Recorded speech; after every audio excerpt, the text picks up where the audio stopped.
É isso que a gente quer mostrar. É mesmo. Não vem aqui pedir outra chance. É mesmo.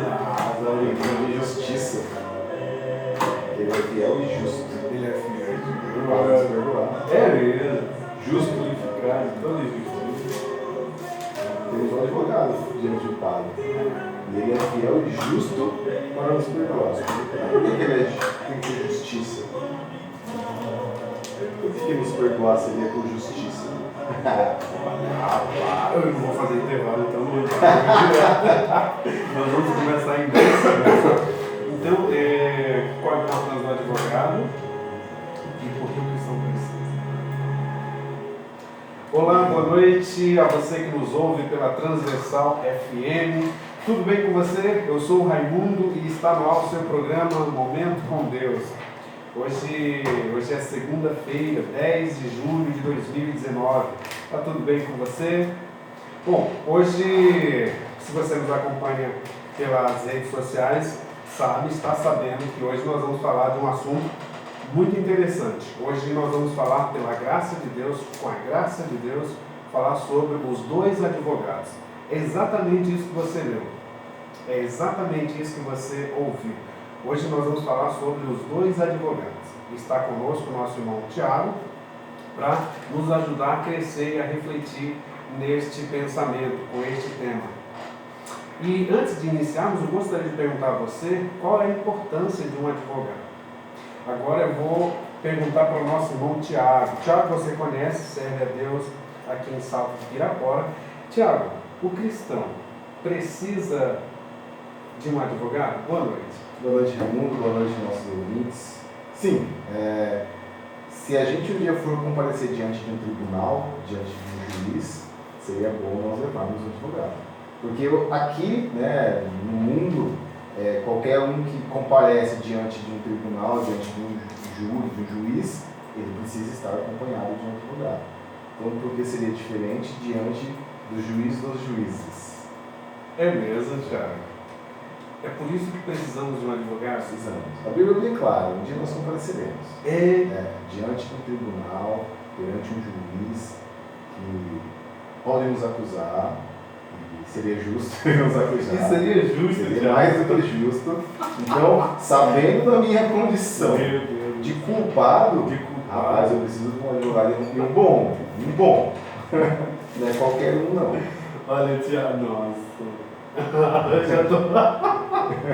Meu amigo, olha, sabendo quem eu fui, o que eu fiz, eu preciso mesmo de um bom advogado. E sabendo que o juiz sabe e sabendo de tudo, sabe de tudo, tintim por tintim, até das coisas que eu esqueci, ele lembra, então é bom que eu consiga um advogado dos bons. É mesmo. Eu acho que mais de um ainda seria melhor, hein?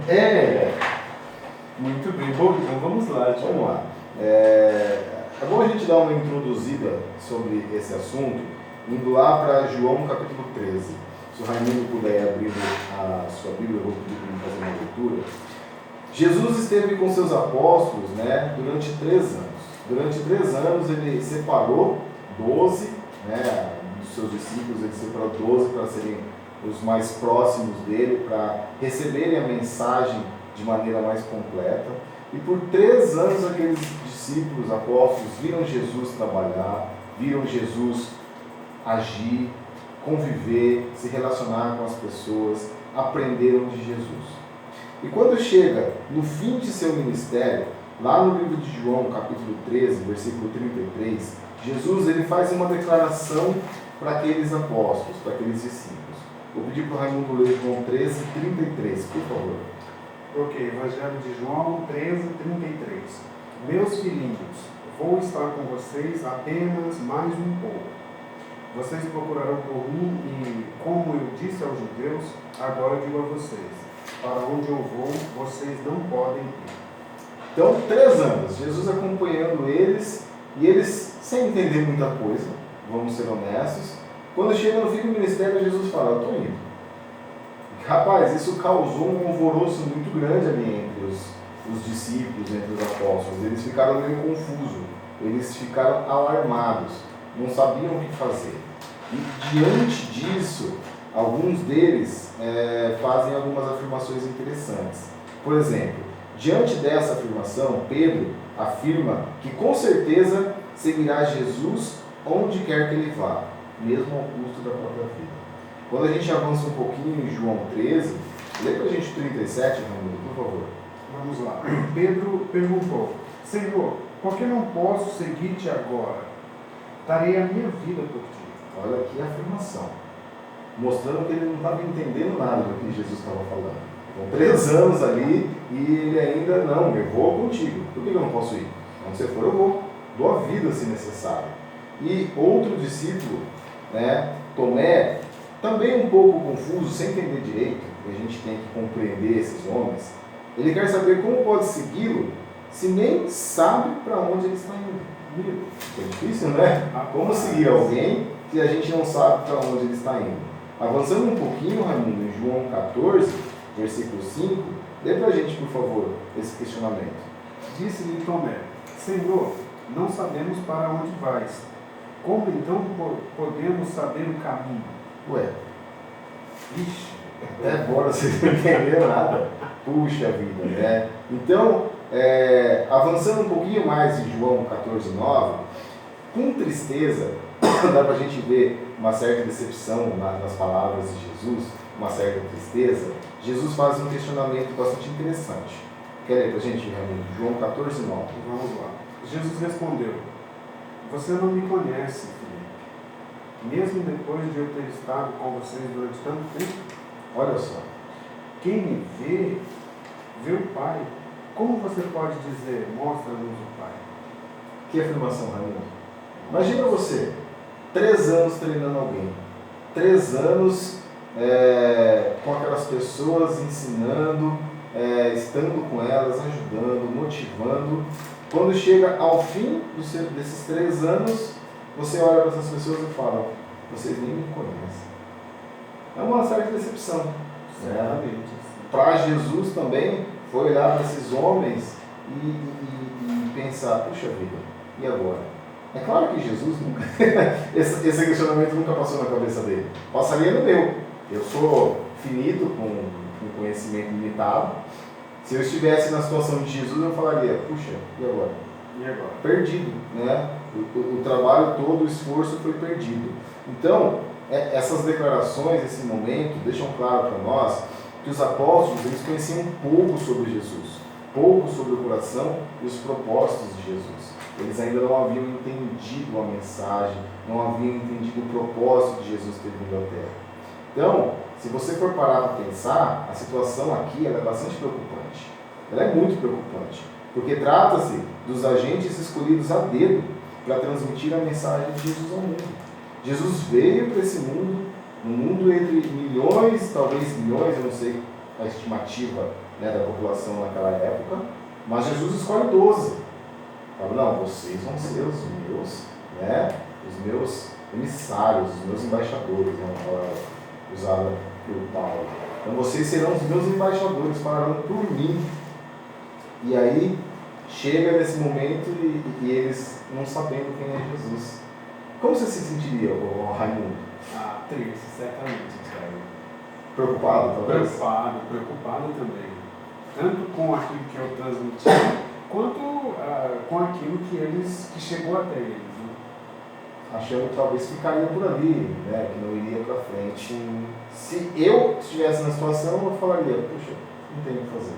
Realmente perdido, Mas e agora? Que esperança existe de algum dia esses homens possam levar essa mensagem para frente? É bom a gente pensar e ter a convicção de que Deus ele é soberano. Ele sempre teve no controle de tudo. Então ele sempre soube o que estava fazendo. Diferente de mim que ficaria confuso, Deus não. Então há esperança. Há esperança. E Jesus ele vai explicar isso de uma maneira bastante enigmática. Jesus ele fala algumas palavras que talvez ao invés de ajudar, tenha deixado os discípulos mais confusos ainda. Então, Raimundo, uma leitura um pouco mais longa. Vamos ler João 14, do 16 ao 20, por favor. Vamos lá, João 14, 16 ao 20. Aos 20. Muito bem. diz assim: e eu pedirei, certo? Isso. E eu pedirei ao meu Pai, e ele dará a vocês outro conselheiro para estar com vocês para sempre, o Espírito da verdade. O mundo não pode recebê-lo, porque não o vê nem o conhece. Mas vocês o conhecem, pois ele vive com vocês e estará em vocês. Não os deixarei órfãos, voltarei para vocês. Dentro de pouco tempo o mundo não me verá mais. Vocês, porém, me verão, porque eu vivo, vocês também viverão. Para fechar o 20. Isso. Naquele dia compreenderão que estou em meu Pai, vocês em mim e eu em vocês. Então, a esperança. Jesus dizendo aqui então que um outro conselheiro, outro, porque já há um. Então, um outro conselheiro será enviado para estar com eles, e que naquele dia eles compreenderão. Termina para a gente agora, Raimundo, do 25 ao 27. 25 ao 27. Isso.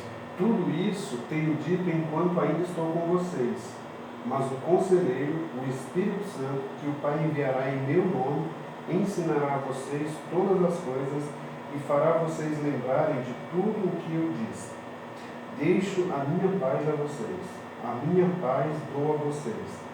Não a dou como o mundo a dá.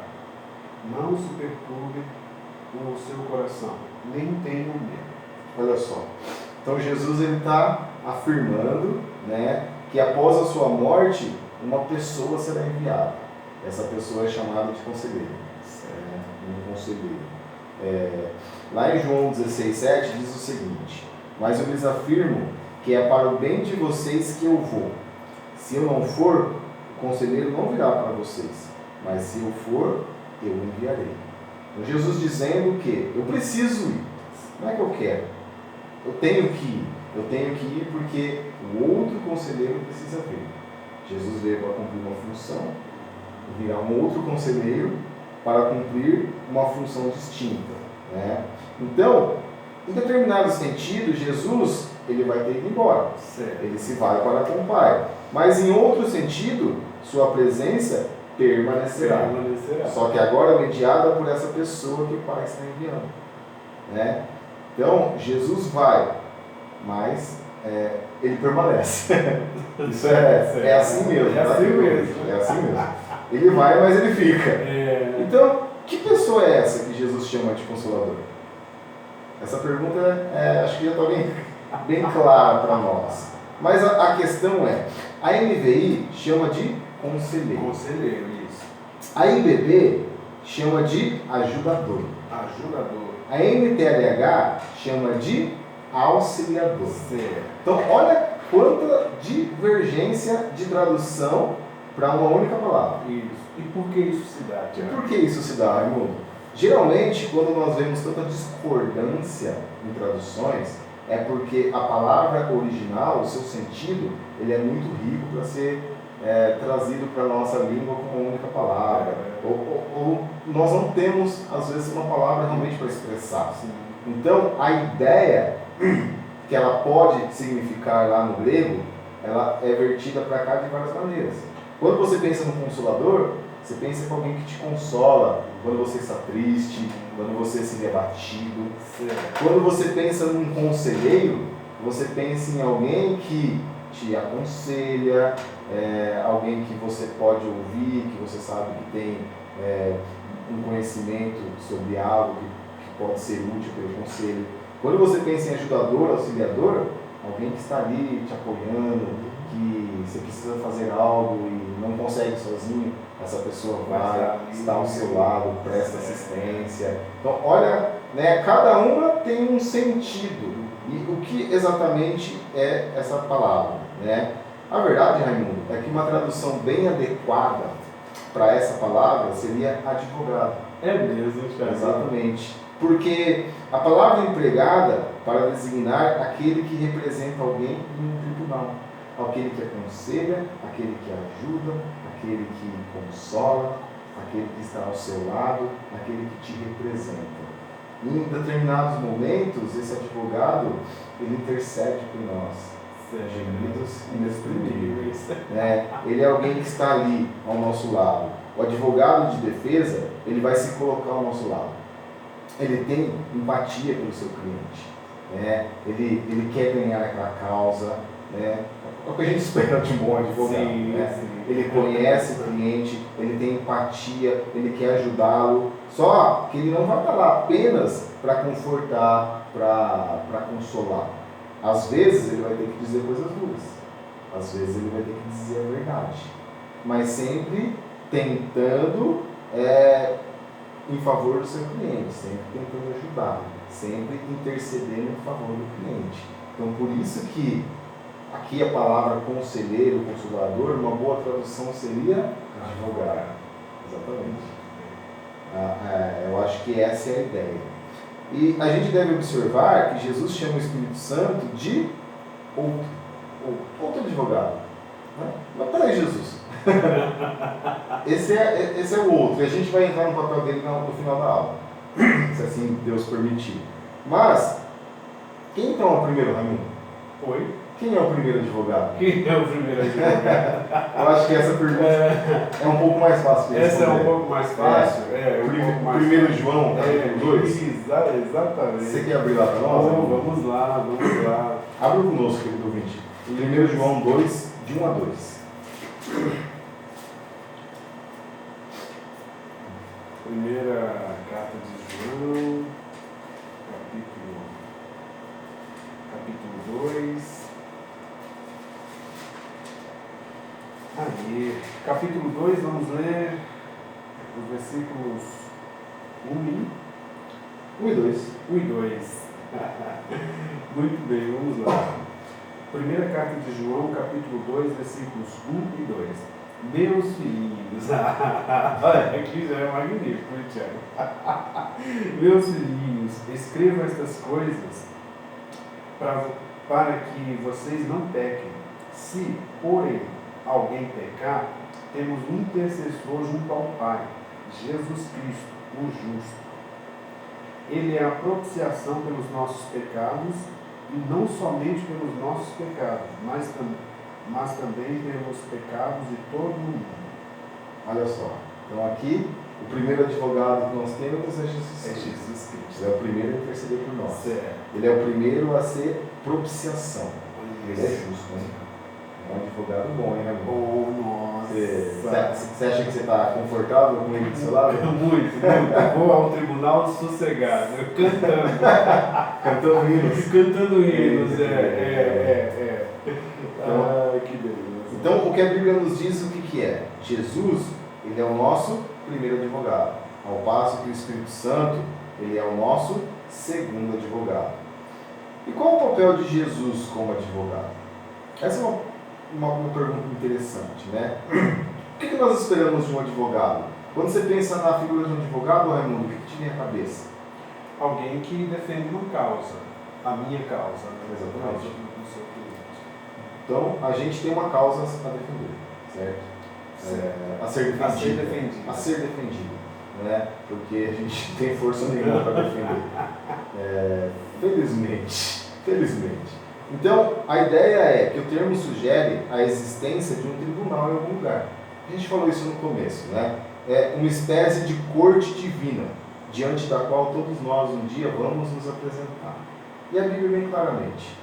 Ao homem está destinado a morrer uma só vez, e depois disso, Enfrentar o juiz. né? A gente um dia vai se colocar um por um diante de Deus.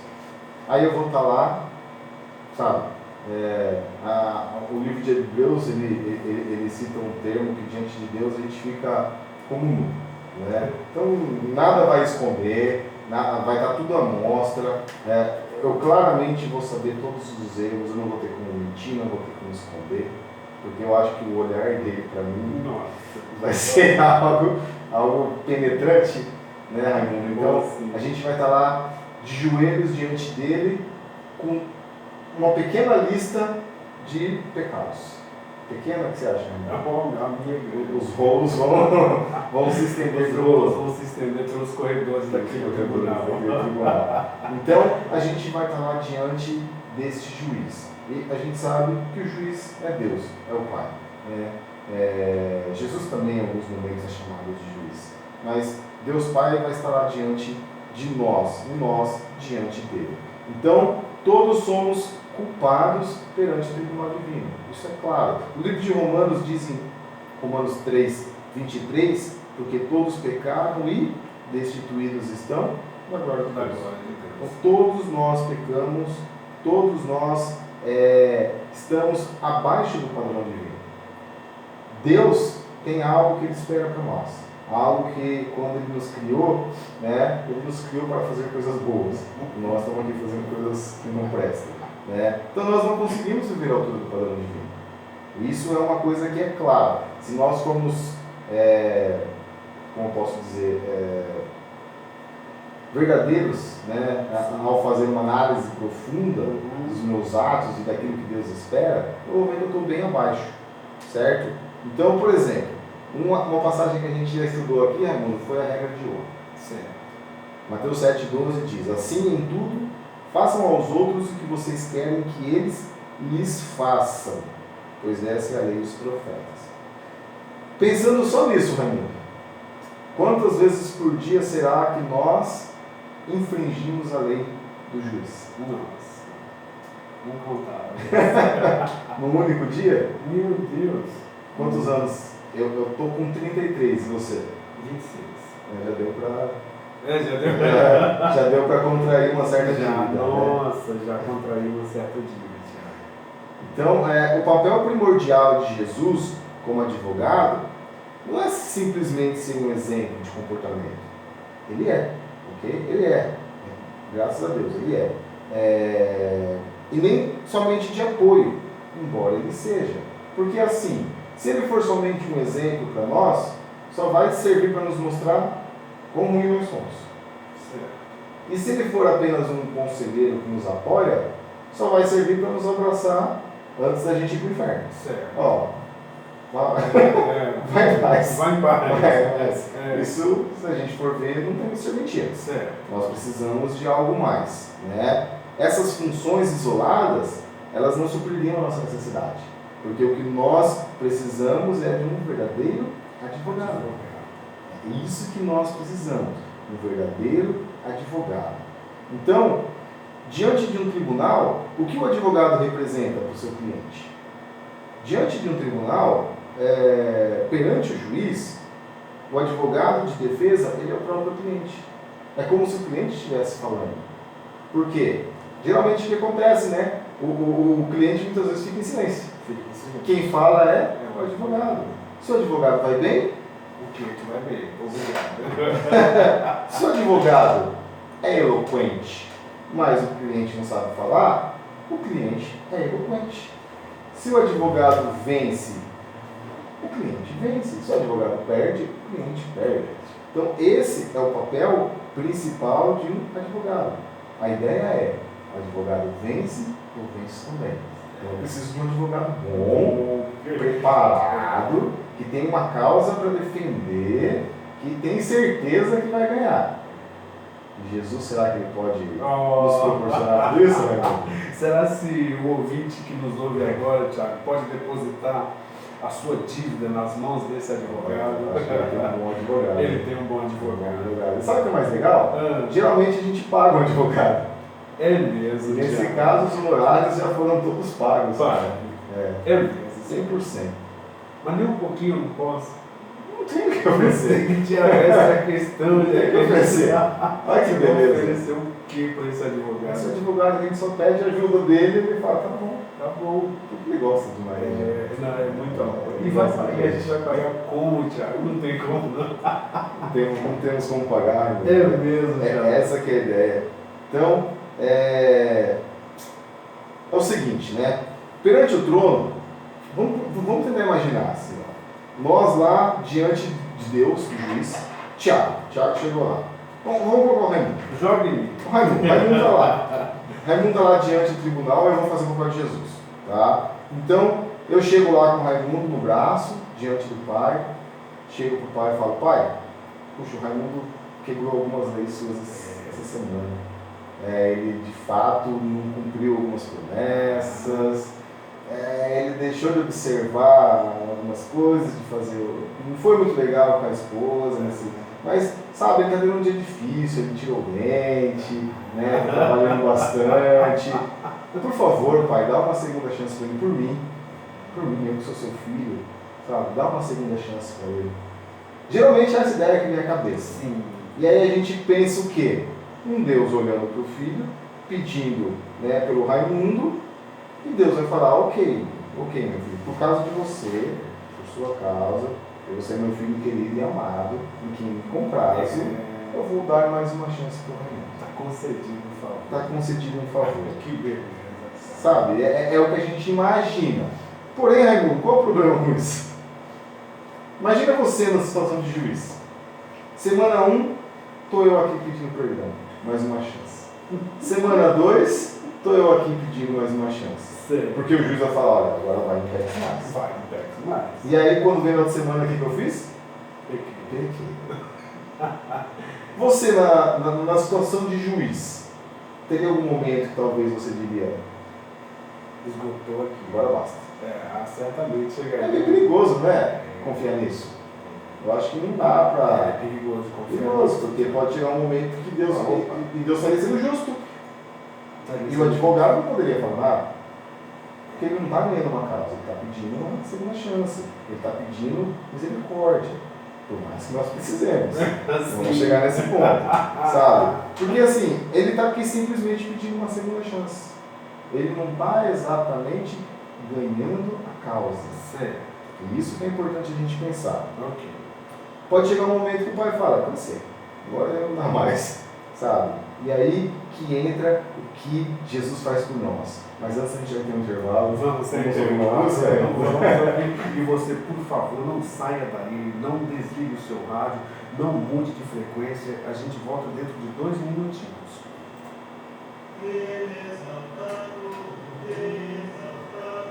Então agora chegaremos na calma. É mesmo, Thiago. Que legal. E agora vem o cheque. Checkmate. O checkmate. Que interessante. Eu mesmo sempre tive essa ideia. Jesus chega lá, dá mais uma chance para ele. Porque é assim a gente enxerga no perdão. Perdão, Jesus. Jesus vai interceder diante do Pai. Ok, concedido. Perdão, Jesus. Mas e aí? Se amanhã o pai falar, não, chega. Porque se ele tomar essa atitude, ele está sendo livre. Seria um momento. Ele está desenhado. Não, pera aí, eu preciso de um advogado. Não preciso de alguém que peça perdão. Porque só isso não é suficiente. Agora a gente vai para a causa. É mesmo? Muito bem. Pode deixar o cântico que a gente está no tempo. Tá.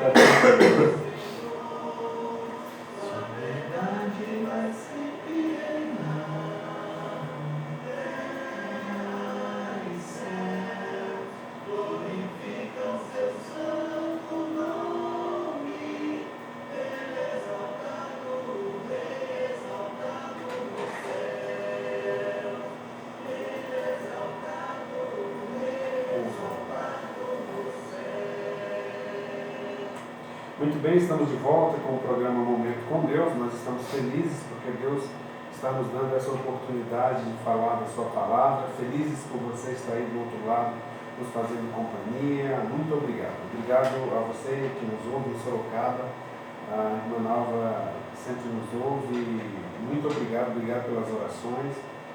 A Márcia lá em Capela, a irmã Márcia, muito obrigado pelas suas orações. Nós somos gratos a Deus pela sua vida.